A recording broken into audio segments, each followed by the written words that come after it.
Hey, it's way too bright in here. Would you please put, would you just put that blind on?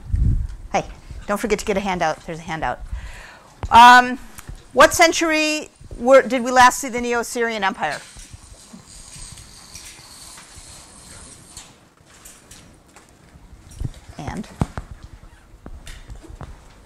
And?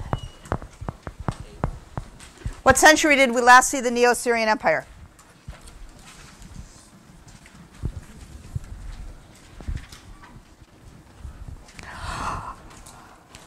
Why did we see anything from the Neo-Assyrian Empire? Things were imported from there to Greece and what sorts of things? Well, yeah, and what sorts of things? Like art, yeah. like what exactly? An example. The pomegranate earrings. What century is the pomegranate earrings? Old. You flunk. Old. What century are the pomegranate earrings? Late 9th. What century are the pomegranate earrings? I know you didn't hear this out down in the front, and I'm not telling you. You tell me.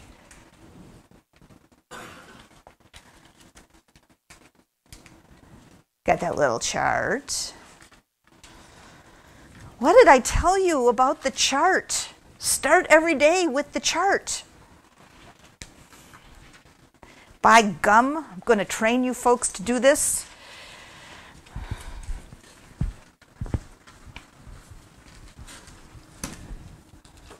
What century are the pomegranate earrings? Mr. White Shirt, yeah. 9th. What else have we looked at that probably comes from the Neo-Assyrian Empire?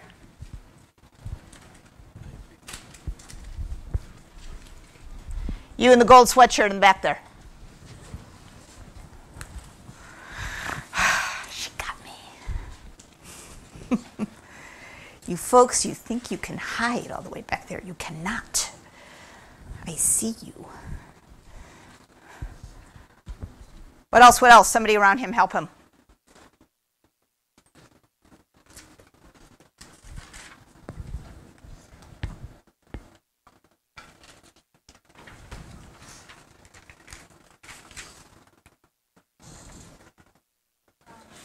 Oh.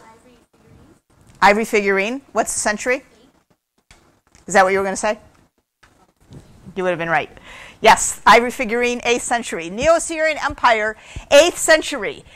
9th century, 8th century, 7th century, capital of the Neo-Assyrian Empire, Nineveh. Nineveh, which is conquered by the Babylonians in the year 612. The Near East, this may sound strangely familiar to you, is a land of empires. It's a region that has large clashing imperial forces. So the Neo-Assyrians, the center of their empire was in the area of what is today northern Iraq and Kurdistan. The capital was Nineveh.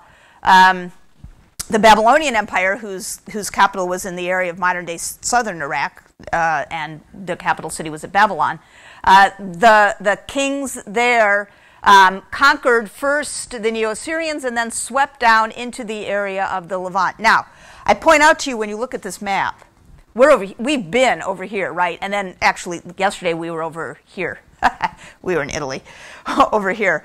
At the moment, these are separate places. I mean to say politically separate and culturally separate. It doesn't mean that they don't have anything to do with each other, as we have seen, since goods, fancy goods, art, craft, elegant and wealthy luxury objects that were manufactured for the kings of these empires in the Near East were acquired by some wealthy folks in these backwoods areas, these non-imperially ruled areas. So there are various cultures here in the area of modern-day Turkey and in the islands and the Greek mainland and and all over the other place. But this is in the 7th century one imperial area. So the capital of the Neo-Babylonian Empire is at Babylon.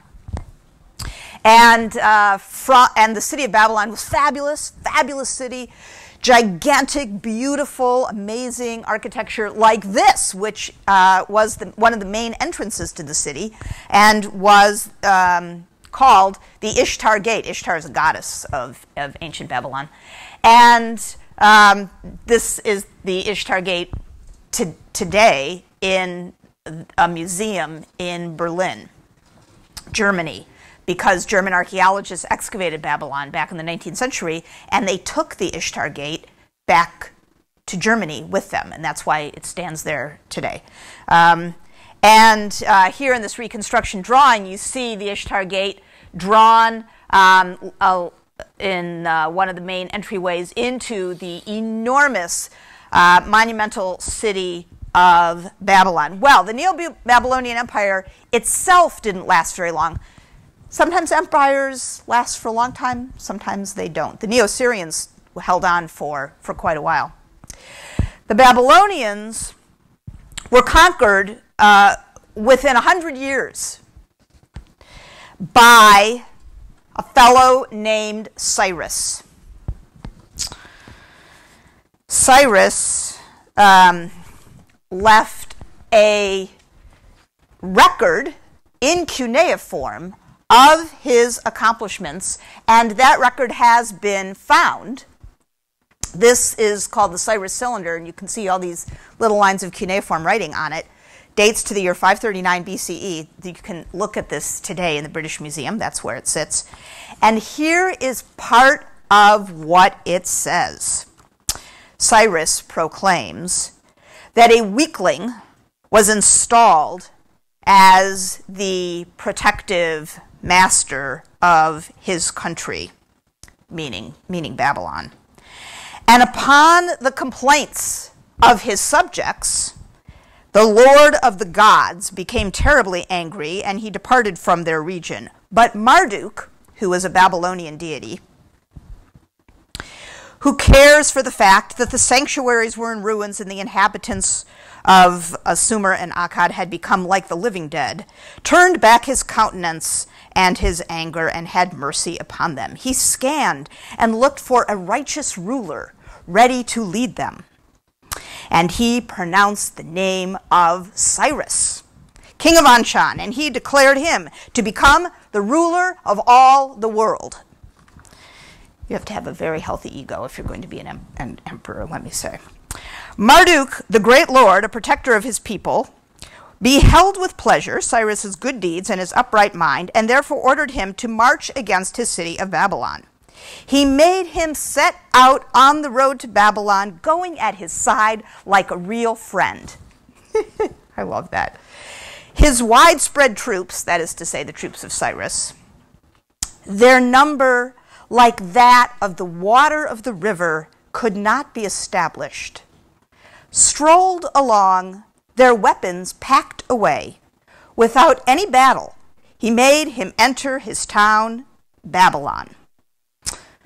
And then there's some more description of how Marduk and Cyrus accomplished this great feat together. And then Cyrus identifies himself now in this new position. I am Cyrus, king of the world, great king, legitimate king, king of Babylon, king of Sumer and Akkad, king of the four rims of the earth, son of Cambyses, great king, king of Anshan, grandson of Cyrus, great king, king of Anshan, descendant of Tsepes, great king, king of Anshan, all of a family which always exercised kingship. When I entered Babylon as a friend, and I established the seat of government in the palace of the ruler, Marduk, the great lord, the magnanimous one, induced all of the inhabitants of Babylon to love me, and I was daily endeavoring to worship him. My numerous troops walked around in Babylon in peace, and on and on. Last time we talked about Rome, we identified various characteristics that the Romans clearly considered fundamental to their sense of who they were.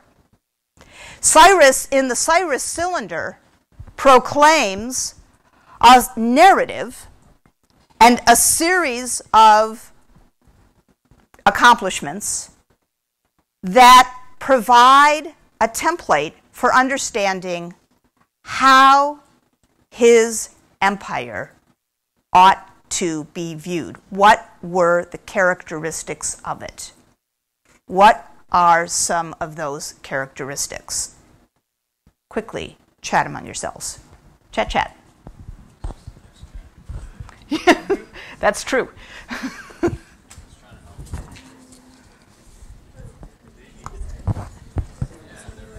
walked in, you were saying the Assyrian Empire started in the 9th. Actually, it starts in the 11th, but it doesn't really get going until the 9th. It's not really an empire until the 9th.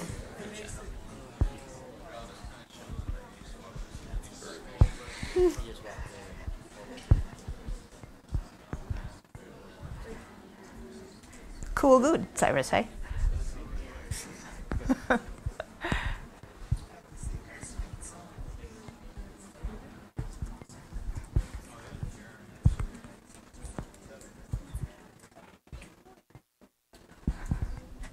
All right, got some ideas? Got some ideas? Tell me something. Hi. Generous. Generous because? What's the evidence?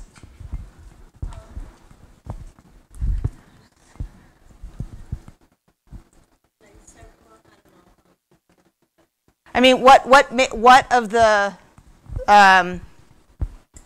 incidents that I narrated makes you come up with that characteristic? I agree with you. Just what's the evidence?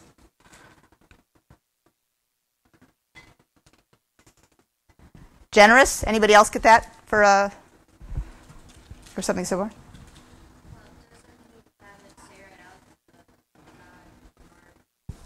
Marduk?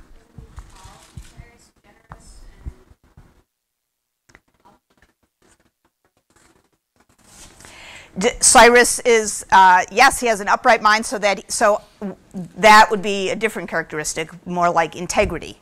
Cyrus has integrity. He's generous because how does he treat the citizens of Babylon?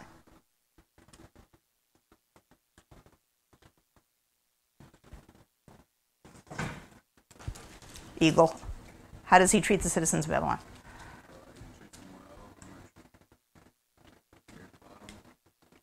He cares about them. How is that manifested?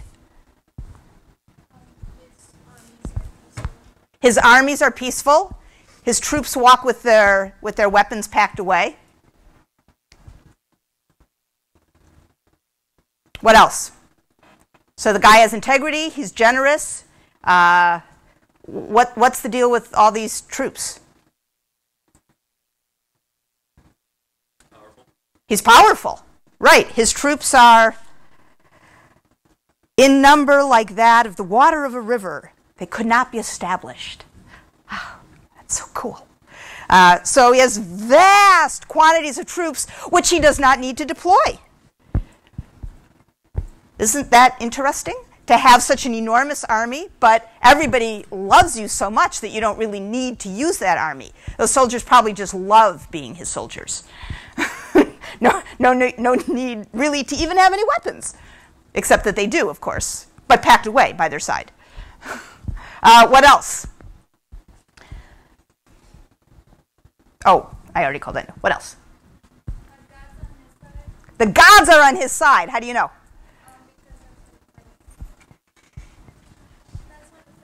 That's what he says. Marduk walked by his side like a real friend. Marduk scanned the world and settled on Cyrus. Cyrus, he said, you're my man. So Cyrus and Marduk, they're on a first name basis with one another. they're buddies. Where exactly is Cyrus from? I'm going to show you a map in one short second, and you are going to find out the answer to that question, which is a good one. What else?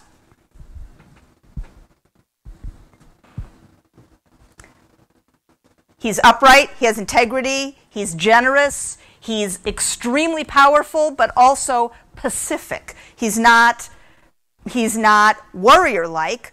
He has all of these troops, but he doesn't need to deploy them. They don't need to use their weapons, and he's on a first-name basis with the gods. In fact, you could call him a stepping stone, an intermediary between the gods and the people. He thinks he's the most amazing thing to walk the face of the earth. He is the most amazing thing to walk the face of the earth. He is not really human.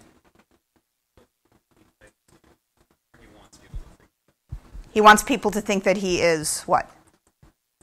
The most amazing thing ever. Yes, that he has been chosen. He has been selected by the gods. That elevates him out of the normal plane of mortals, out of the regular group.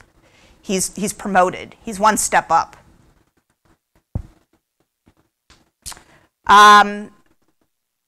So there are still gods. He's not a god. There are deities, and what is the role of Cyrus vis-a-vis the sanctuaries of the gods?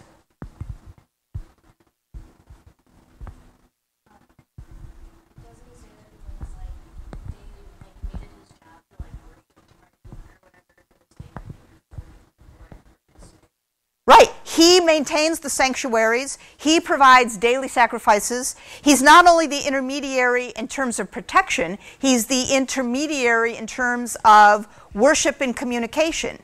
He is, in addition to the political leader, he is the religious leader. He himself is not a deity, but he is a conduit.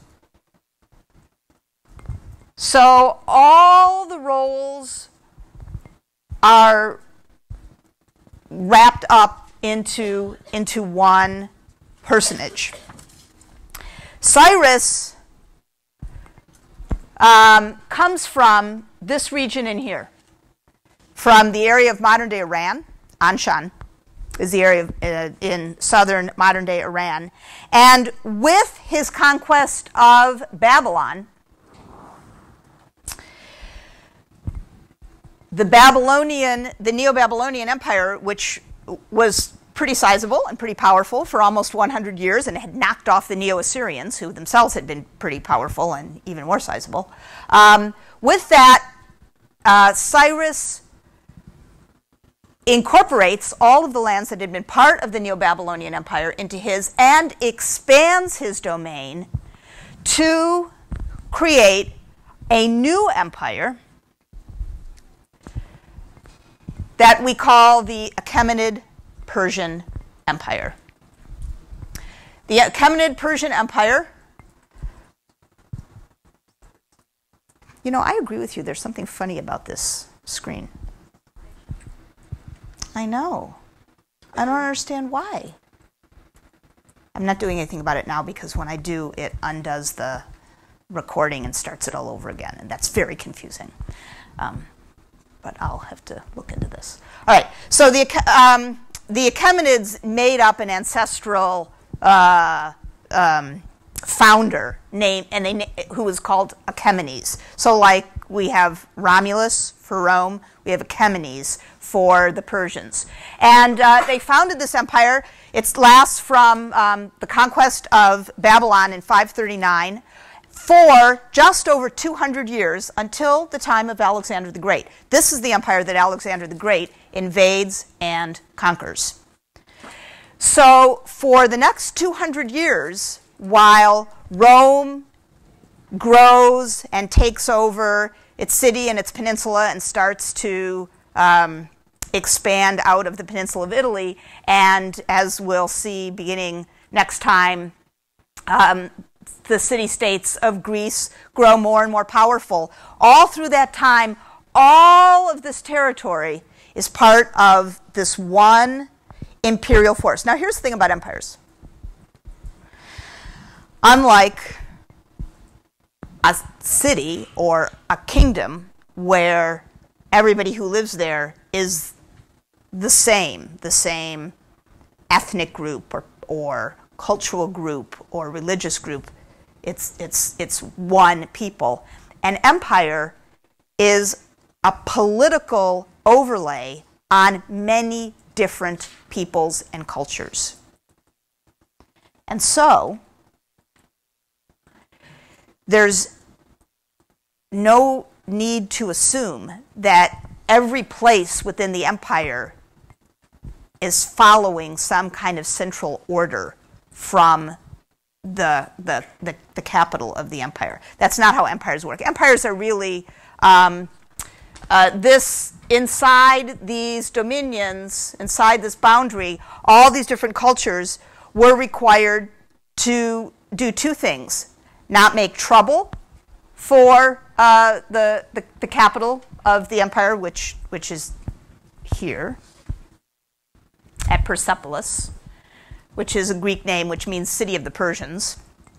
Not make trouble for the kings and pay their taxes on time, pay their tribute. That's what is expected of the peoples in the empires. And other than that, the kings leave everybody alone and they leave the kings alone. That's the basic functioning of an empire. Now, the Achaemenid Empire was, every empire is different. Every empire, I mean, except for that is the general way that empires work. But beyond that, every single individual empire constructs itself in a different way. And the Achaemenid Empire was ruled by people who followed along in the same mindset that Cyrus promulgated in the Cyrus Cylinder, the excerpt of which we just briefly discussed. And as a consequence, we can trace how the kings of the Achaemenid Persian Empire wanted other people to view how their empire worked. And we can also do something else. We can look at the archaeological remains from various parts of the empire and see, to some extent, if the story they tell us is the story that actually we can recover on the ground. So the first place we're going to go is the capital of the Persian Empire, and that is the city of Persepolis. In today, modern-day southern Iran, Persepolis, beyond a doubt, one of the most amazing constructions of antiquity. This is an aerial, partial or low aerial view of just a part of the terrace. You've got a plan, a handout of the plan of the terrace of Persepolis. You are, in case you have not made it out, here's some people. These are people. Here's some more people walking along. People, people, people. So you get a sense of the enormous, enormous size of the terrace at Persepolis, which was 1,000 by 1,500 feet, elevated 40 feet above the surrounding plain, and it was 31 acres. The terrace, just the terrace of the city of Persepolis is 31 acres. To give you a comparison, the National Mall in Washington, D.C. is 146 acres. So this is a segment of the National Mall. But since the National Mall is humongous, that makes that just because this is a segment of that doesn't mean that this isn't very large as well. Persepolis was excavated in the 1930s by the University of Chicago. An expedition that was financed by John D. Rockefeller. And you see part of the excavation going on here in the area of the Treasury, and you see this Cecil B. DeMille cast of thousands of workers excavating inside the area of the Treasury. So we're going to take a little tour. We will start up here with the entry area. And in the foundations of the entry area, there were tablets that explained who did the construction here and under what auspices. Darius was the son of Cyrus, and he says, I, Darius, great king, king of kings, king of the countries, king on this earth, say, on this site, where no fortress, where this fortress was built, previously no fortress had been built, by the grace of Ahura Mazda, who is the chief deity of the Persians, this fortress I constructed it according to his plan, built it, completed it, made it beautiful and impervious, just as had been ordained of me. So what are the messages?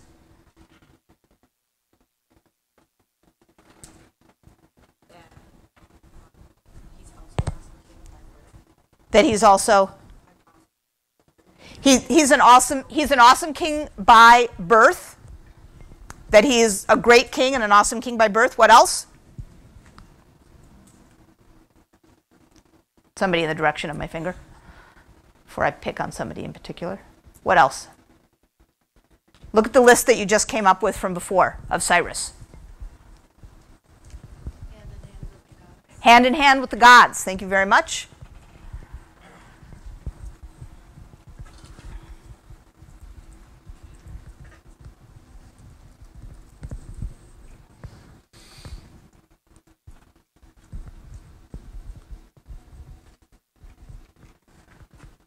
What about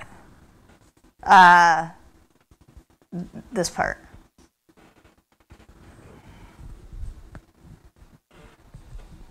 He's really powerful because he was building a giant fortress out of nothing, or from a place where there was nothing. Yeah, there was nothing here before. There was nothing here before. He created this. Who creates things?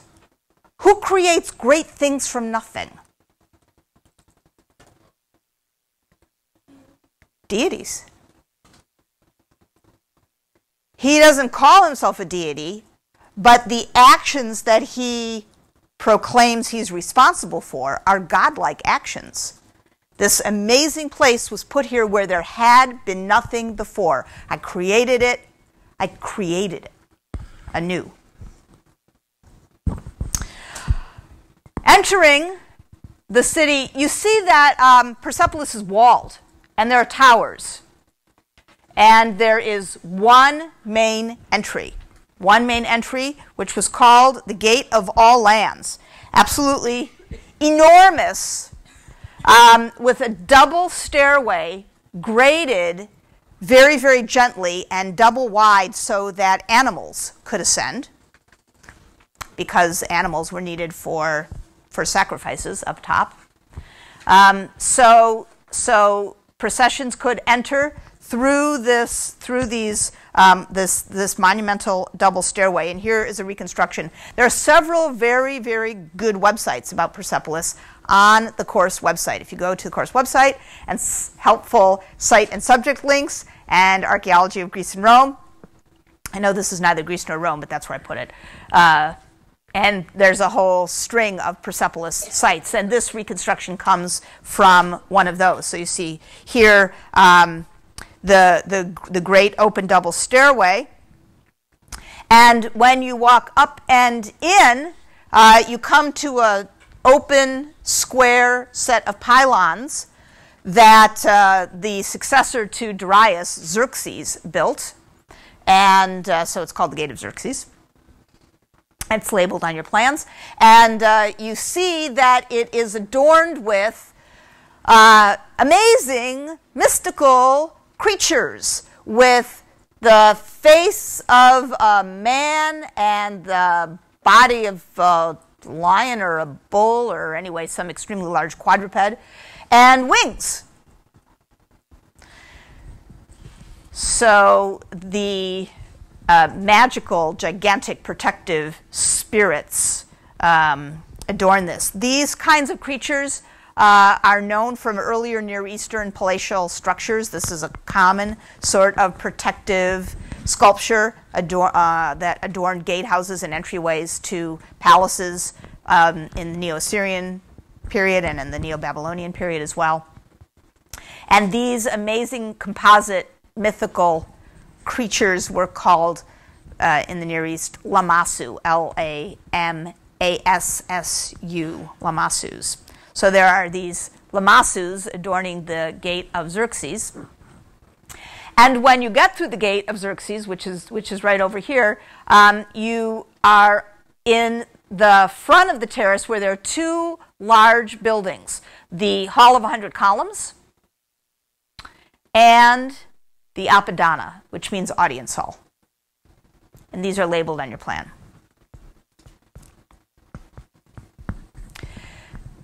The scale of the buildings at Persepolis is designed to awe you. It's designed to dazzle you. It's not just impressive. It's so vast. It's intended to make you reassess your place within the larger structure. For an empire as large as that of the Achaemenid Persians was the largest empire in the ancient world until the time of the Romans.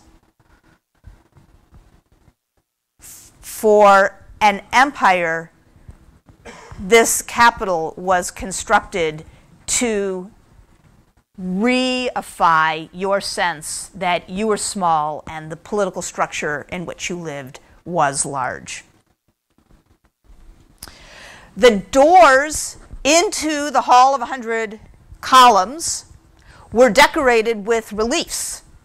Here is one of the door jambs. So here are you walking in. you can come up to about here. Walking in. Here's the lower part of the wall. Here's a drawing of the full aspect of the upper part of the wall. Who are these? What's this? Soldiers. You know they're soldiers because they have spears. How are they holding their spears? Upright, by their sides. Just like the line in the Cyrus cylinder. As soldiers entered the city, their weapons by their sides, their spears by their sides. And yet, 1, 2, 3, 4, 5 tiers, innumerable soldiers supporting the king. Here's the king, seated on his throne. This is adorable. Look at this. You got to figure chief vizier or something like this is standing behind him. Their heads are at the same level, but you only have to think for a minute. The king is seated. Were he to stand, he would be twice as tall as everybody else standing around him. So in a very subtle way, the king is of this scene, but larger than it.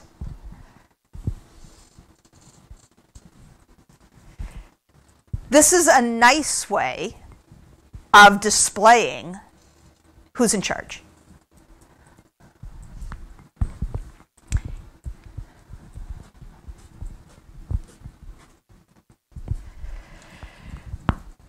Gate of all lands, Gate of Xerxes, the Hall of 100 Columns.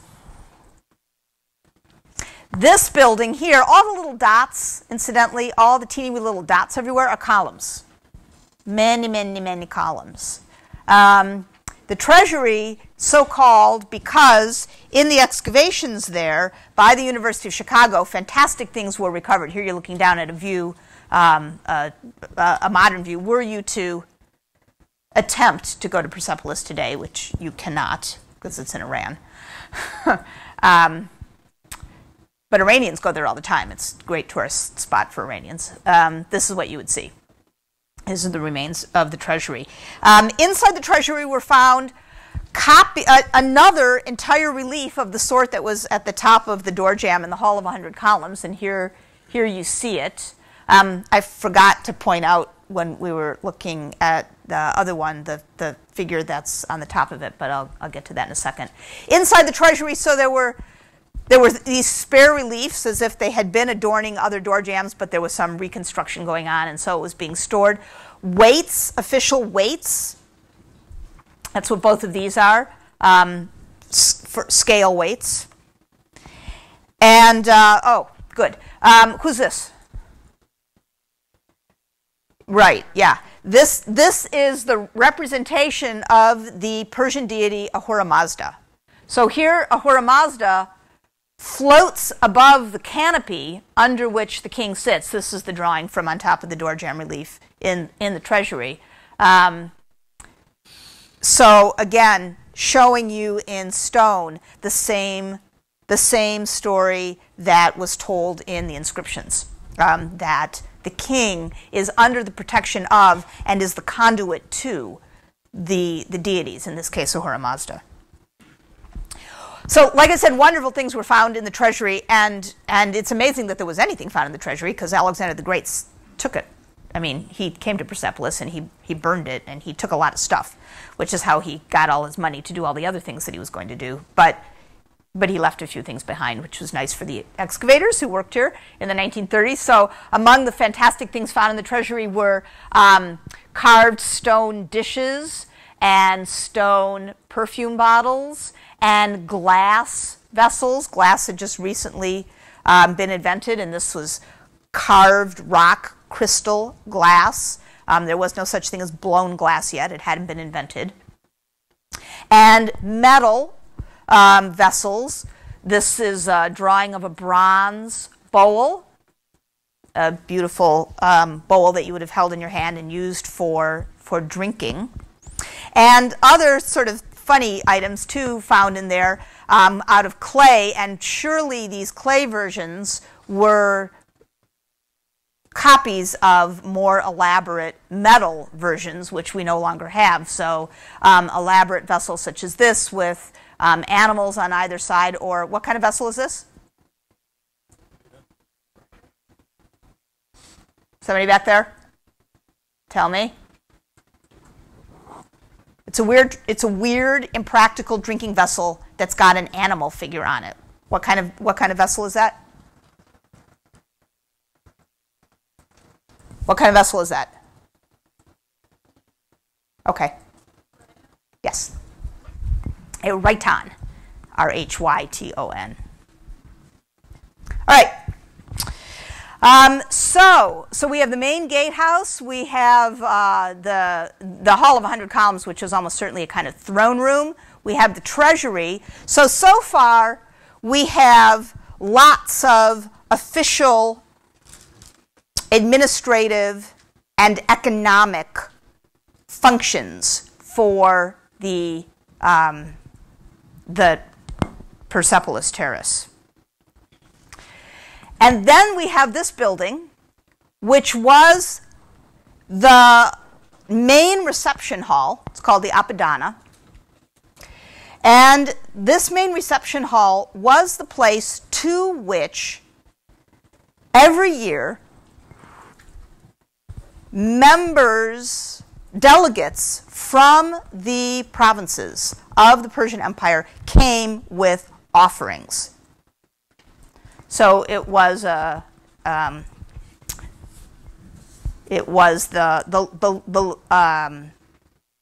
end of a big procession and celebration.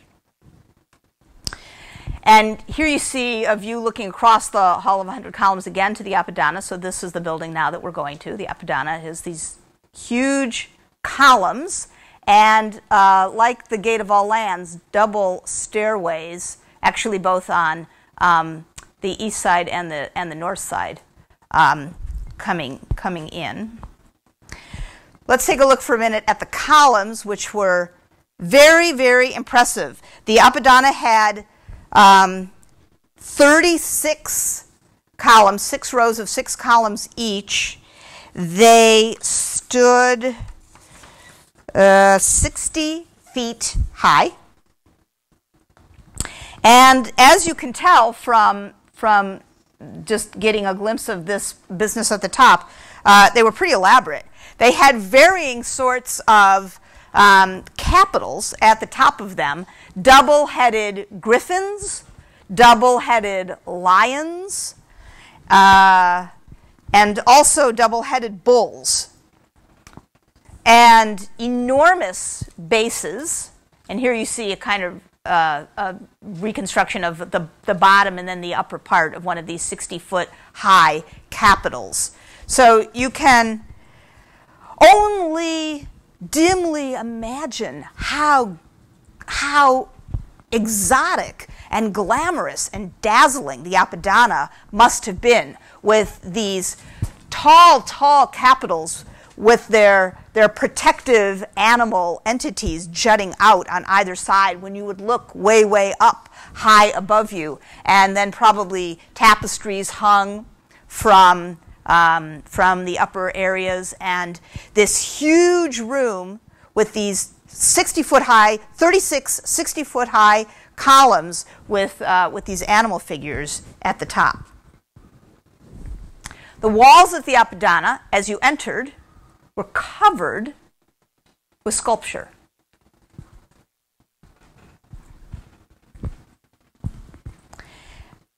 In the middle of the stairway on either side, more of our completely friendly soldiers, spears vertical by their side. So everybody has all the armament that they need, but nobody looks at all worried. Nobody looks as if they're going to use it. This is the physical representation of the words of Cyrus in the Cyrus cylinder. On the sides, on the edges of the reliefs going out on the ends of the walls, again, tiers and tiers of soldiers, one after another, a vast army. And in many places, they ascend the stairs with you. As you would be walking along, you would be accompanied by these soldiers, each standing on his own riser. But in addition to the soldiers,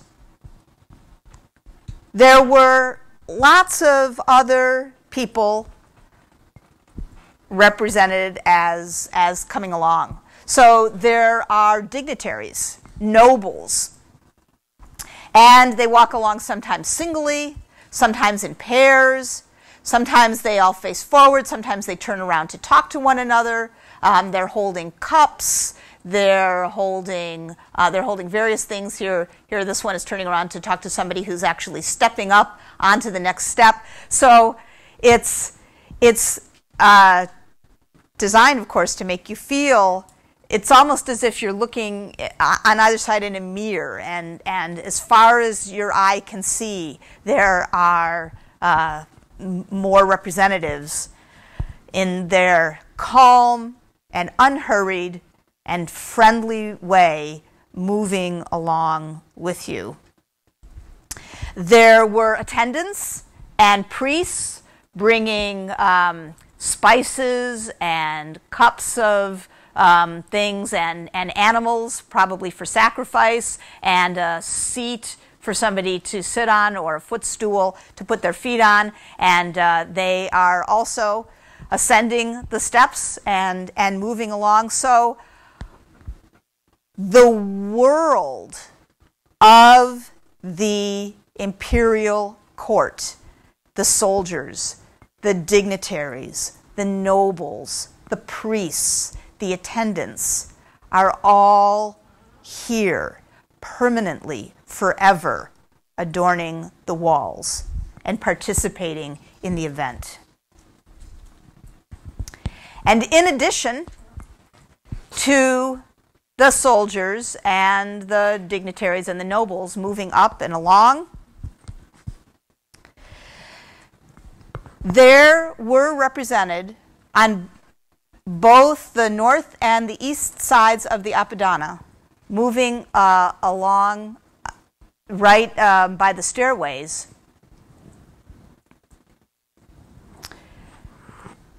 delegates from all of the provinces of the empire.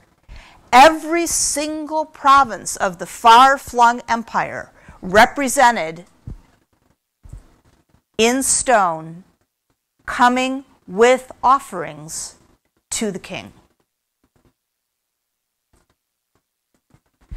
Now, we might call those offerings tribute or tax. We might think of them as a requirement. We might think, well, everybody had to pay a certain amount of money and bring a certain amount of goods every single year to the king, or there would be trouble. You would get in trouble. And that's true. But that's not how it's represented. It's represented as gifts. It's represented as offerings. It's represented as willing. And each member of every delegation is led by a noble, and they hold hands. Every single one. The first person in every delegation is escorted. So the empire, which is so vast that it cannot really be imagined, is so broad that hardly anybody could have actually traveled from one end to the other, from modern-day Afghanistan to Egypt, to the Black Sea, to the Caspian, to the capital of Persepolis, would not be territory that most individuals could have seen or even imagine. For them, the reliefs on the Apadana were geography in stone.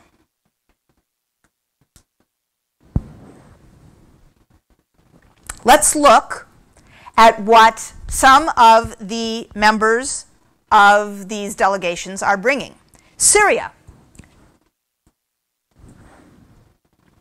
Here are the delegates. Walking along, they're being led by their one friendly person.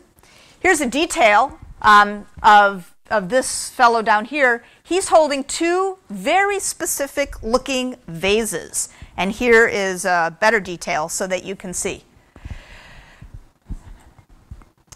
You know what the problem is with art in general and imperial art in particular? I'll tell you the answer to that. Here's the problem. You have no idea if it's real. The king or the king's court artists make these sculptures. How do you have any sense that this depicts some reality? Not just the actions, this willing bringing of tribute, but the objects themselves. Fortunately, we have a considerable amount of evidence that tells us two things.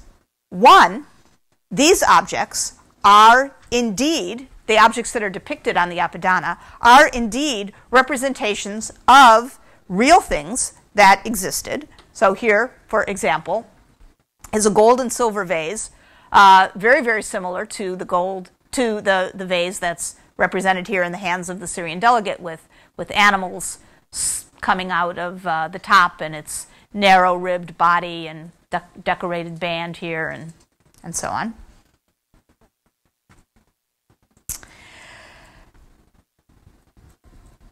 But also something else, that the items that are being carried by the delegates, which, like the ones that we just saw from the Syrian delegation, were undoubtedly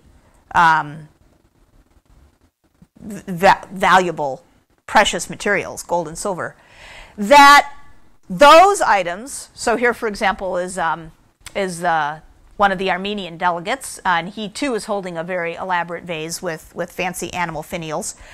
These things were copied in lesser materials. So, for example, like this clay vase that was found in the treasury of Persepolis. It's unlikely that the delegate here was carrying a vase of clay. For one thing, this has got to be very, very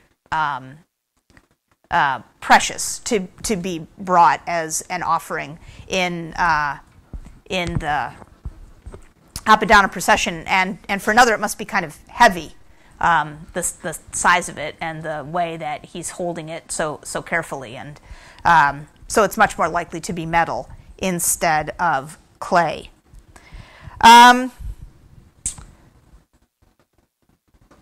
This here is this delegation up here.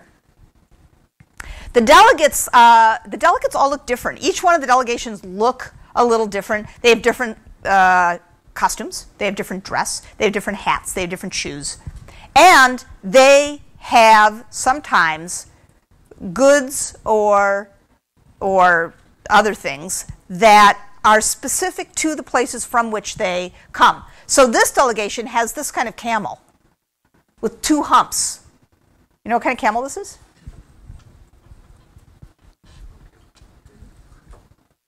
There are 2 kinds of camels. What's the 2-humped camel?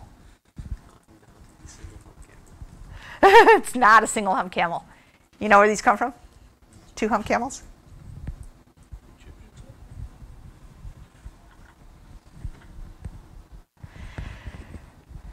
Well, this just goes to show, well, I personally have never been to the Minnesota Zoo, so I don't know.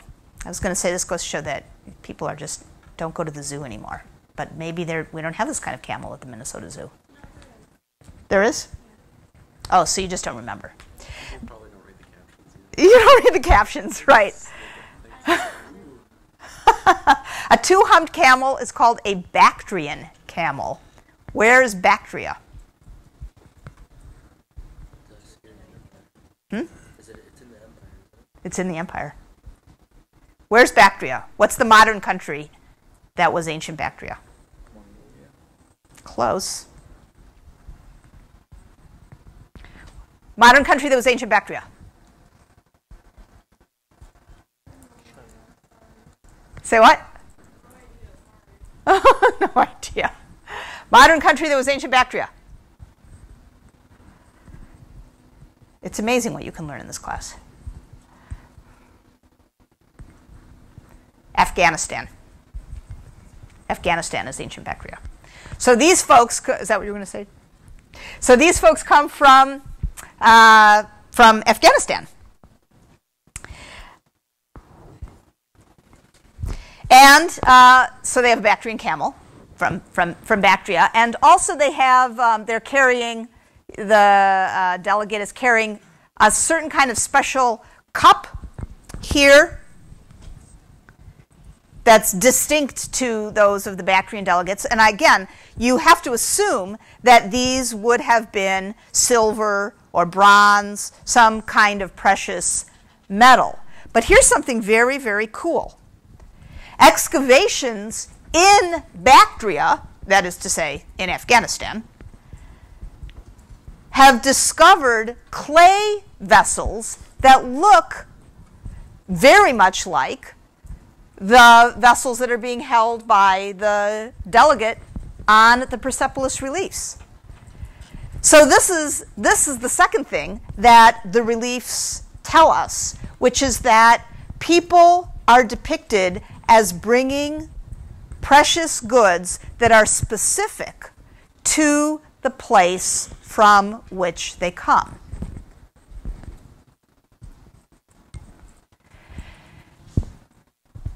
And I think you can assume that back in Bactria, the wealthiest people would have had bronze or silver drinking cups, and poorer people would have made imitations of those, versions of those, in clay. And that's what we have here. That's what archaeologists have found here. On the Persepolis reliefs, many, many, many of the delegates carry the same sort of vessel. You see 3 examples outlined here. So these are all different delegations. And the kind of vessel that a lot of them carry is this particular sort. And here you see a detail. And here's another one. And we have real versions in precious metals of this sort of vessel. Here is one in bronze that was found in the treasury of Persepolis, and here is one in bronze that was found in an excavation on the coast of modern-day Israel, which is part of the Persian Empire.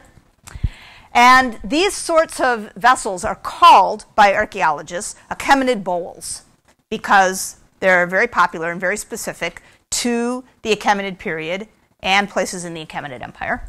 And as you can see, they're very similar, all of them. They have this round bottom and curved out top. Just like with the Bactrian vessels, where we saw clay versions from Bactria of what must be representations of precious metal versions on the Apadana, clay versions of Achaemenid bowls have been found all over the empire. Here's one from Persepolis, here's one from Israel. So regular folks could have had to drink their wine or eat their soup, but more likely these were drinking vessels for a party. So drink their wine out of the exact same style of bowl as that taken as an offering or a tribute to the king at Persepolis itself. These Achaemenid bowls are extremely common across the empire. Every place that you see a star on this map, Achaemenid bowls have been found. They are even very popular outside the empire. So here, for example, throughout Greece, versions of Achaemenid bowls have been found as well. So they're all over the place. This is a nice confluence of evidence from, on the one hand, the imperial capital in Persepolis, and on the other hand, from all of these sites all throughout the empire. The folks who live in all these far-flung areas of the empire and who are making vessels like this are, in effect, signing on to a kind of cultural support for the political world in which they live. This is fine with them. This is evidence, in other words, of a certain level of acceptance and approval of the political scrim of the empire itself.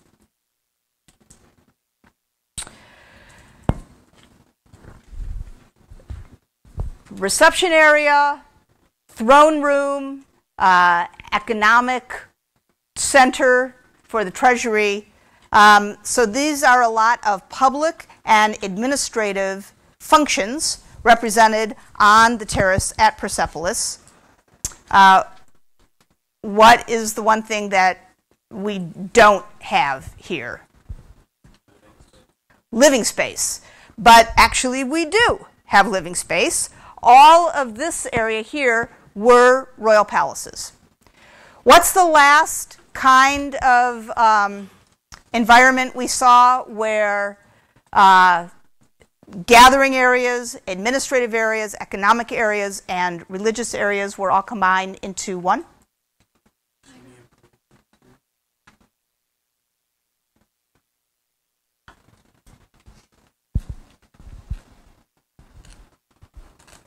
You know the answer to this. What's the answer? Unit 4.1 and before that? And Mycenaean Megara. Right. This is a world, in other words, with all these different social functions still in one place, still collapsed in the imperial worlds of the Near East. So here's a view of the front of the palace of Darius. A bunch of soldiers, again, calmly and happily adorning the front of the palace.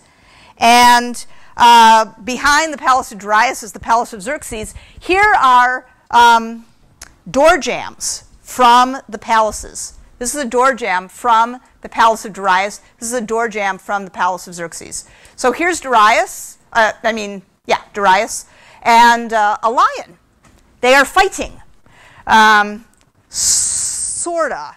They're sort of fighting. Darius doesn't look like he's working very hard, as a matter of fact. He looks pretty calm. None of his muscles are tensed. He's perfectly erect. He's not even exerting himself by leaning forward a little. He's about to, looks like, clobber the lion, although the lion is trying to stop him by holding onto his arm. His other arm is actually down, so as if this is not even too much of a fight. The lion looks like he's working a little harder. He's in this cute little tango pose. He's got one foot propped up against Darius's leg. And most adorably, from my point of view, Darius is taller than the lion. Just a little bit, but still noticeably taller. Xerxes here is walking along, being shaded from the unrelenting sun of southern Iran by a parasol, being held by one of two much shorter than he attendants who are holding this up to protect him. Does this remind you, does you recall anything like this?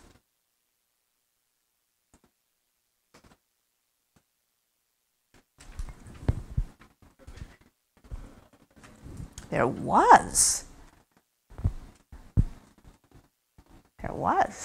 Yeah.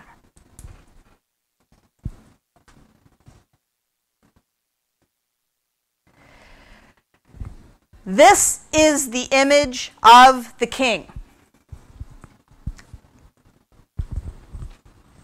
What do you know about your king, you peon who has come to Persepolis bringing some piece of tribute?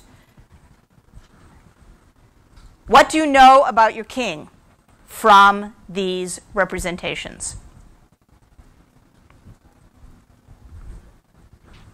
What do you know?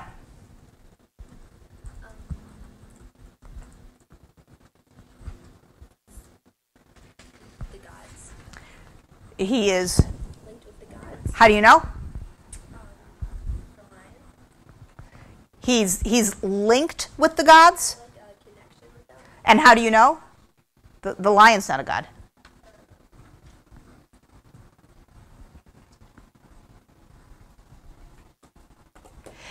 Can I just say something to you folks? All right, here's what I have to say. You know, in your papers when you write, this is the sort of thing that you actually have to do correctly. That is to say, you have to come up with something, a conclusion, and then you have to use the evidence of the material remains to support what you say. If you don't have that second part, you don't get any credit for the first part. So, how would you have the sense from looking at any of these images that the king is linked with or under the protection of the gods? What's that bird thing? That's right. It was that eagle-like thing over the top of the canopy on the relief that shows him seated. So he is directly positioned underneath the representation of Ahura Mazda. That's what you meant to say. was Ahura Mazda. Something else. He has an infinite amount of soldiers, and those soldiers are in very obvious support of him. What else? Well, as far as protection goes, like there's a lion attacking him, and he's just kind of standing there, being like, "Oh, whatever." He is. So he's superhuman. You can't do this. You are not bigger than a lion. You are not calm in the face of a lion attacking you. You are not so powerful that you can practically do this with one hand tied behind your back. But your king is. You have nothing to worry about. He is not only under the protection of the gods, he is half God himself, which is why he has all of these soldiers supporting him. What else? What else do you know about your king? Well, I'm saying another thing that supports that he's like a demigod is that he's bigger than everyone else in every single place you see him. He is bigger than everybody else in every single place you see him. Yes, he is. Here, here, and here. What about this image? What is Xerxes up to here? What do you think about your king?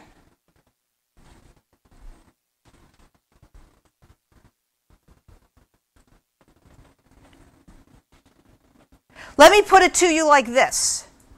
If you see a newspaper photo, or I guess nobody reads newspaper anymore but me, I'm the only person left. If you see a photo on, how do you get your news? How do you get your news? You don't get your news. No news. How do you get your news? On Yahoo.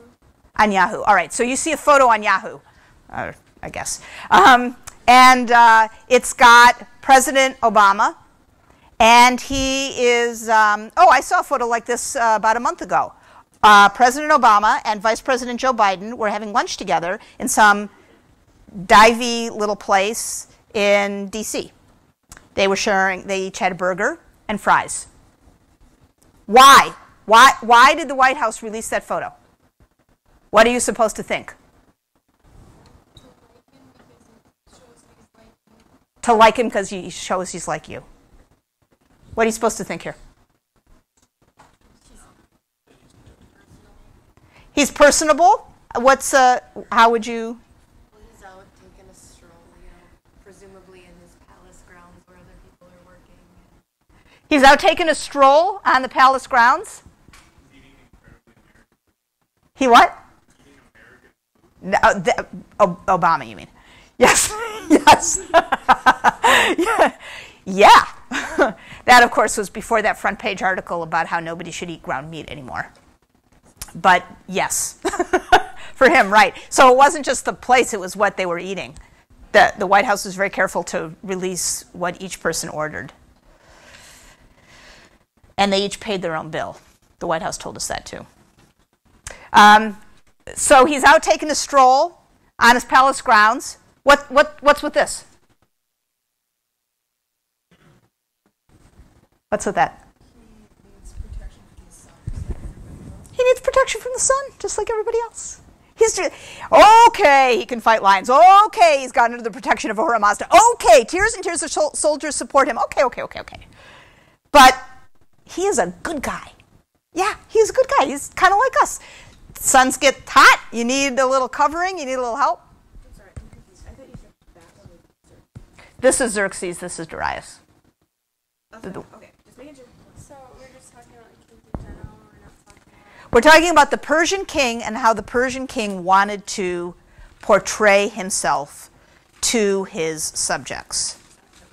But these are not the same thing. These are subsequent Persian kings. This is all at Persepolis.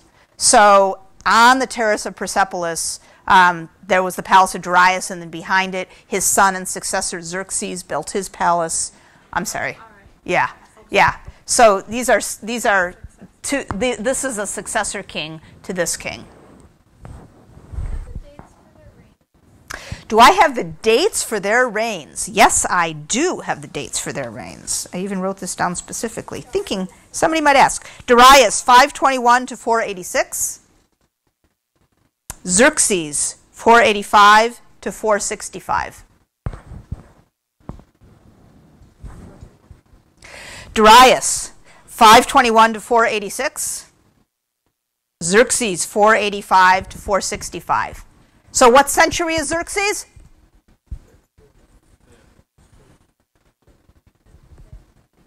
Thank you.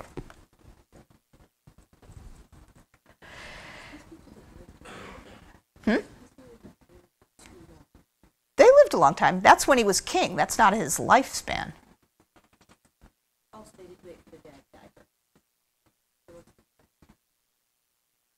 Xerxes succeeds Darius. No, I know, but I thought you said something really like his dad retires. Oh, no. All right, so we're here looking at another place now in the empire, and that's Ephesus. We're going to go back to Ephesus very quickly here. Remember this? What's the century? Century? Yo.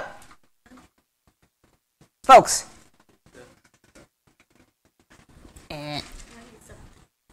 What's the century of this building?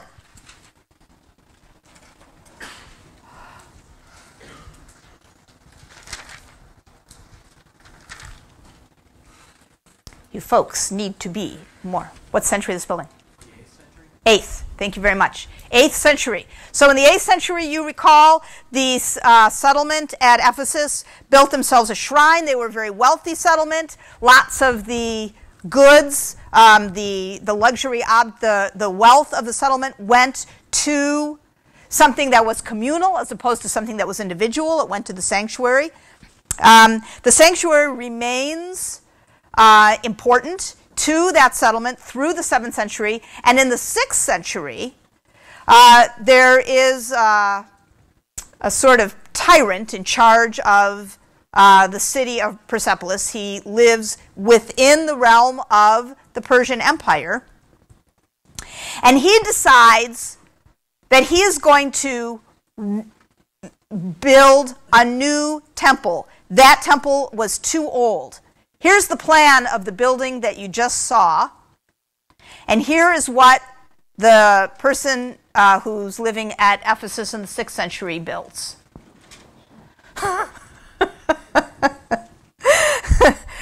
An enormous temple that engulfs the little shrine that you had seen those people standing around earlier. So it wasn't actually that little. It was the same size as Nicoria Unit 4-1, for example. And here is a reconstruction drawing of it. So here is the huge, huge temple with the big altar in front of it, and a reconstruction drawing of some people standing in the forecourt. Where did, it happens, the guy who was in charge of Ephesus happens to be named Polycrates. Where did Polycrates, the tyrant of Ephesus, get the idea for making something this big and with all these columns? Where?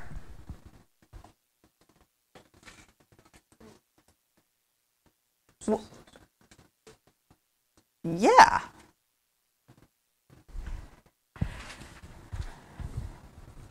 Yeah. So here we've got a view of the Apadana at Persepolis in the service of the king. And here a structure equally vast and columned up in the service of, in this case, Artemis. Why do you call the guy who lived there a tyrant? Why did I call him a tyrant? Because in the definition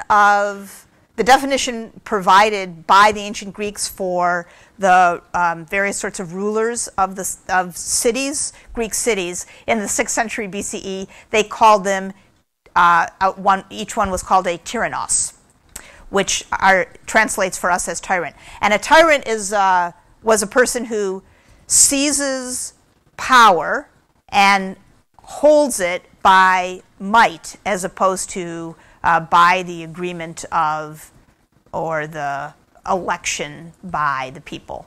So it's somebody, I mean, for us the word has all sorts of pejorative connotations, but there were cities in the 6th century in Greece with tyrants, and actually we're going to go to one next time, and that's Athens, where these folks did a lot of good things. But the key point about them is that nobody elects them. They seize power on their own. So that's why it's called a tyrant. All right. Excellent. And next, what is today? Thursday? Is today Thursday? Oh, excellent. Have a great weekend. And on Tuesday, we'll go to Athens. Uh-huh.